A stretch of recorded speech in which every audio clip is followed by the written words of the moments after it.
Water from the rock. God quenches their thirst. The people of Israel had seen the sea part. They had eaten bread from heaven. But now, as they journeyed deeper into the desert, a more urgent need arose. Water. There was none. And the heat of the wilderness soon gave way to the heat of complaint. Would they trust the God who delivered them? Or would their thirst drown their faith? They came to a place called They were tired, dusty. Not a stream, not a spring, not a drop.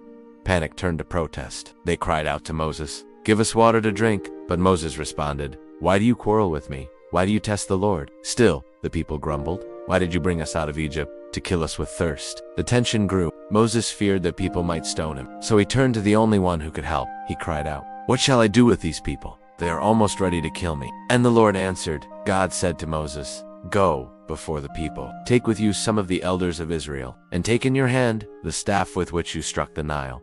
Then God gave a strange command. "I will stand before you there, on the rock at Horeb. Strike the rock, and water will come out of it for the people to drink." Moses obeyed. He stood before the elders. He lifted the staff.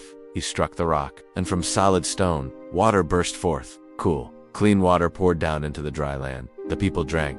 Their thirst was quenched. Their lives were spared. Moses named the place Massa and Mir because the people had tested the Lord, saying, "Is the Lord among us or not?" And yet even in their doubt, God was faithful. He didn't just answer their question. He stood on the rock and gave them living water. The desert tested more than their bodies. It tested their hearts.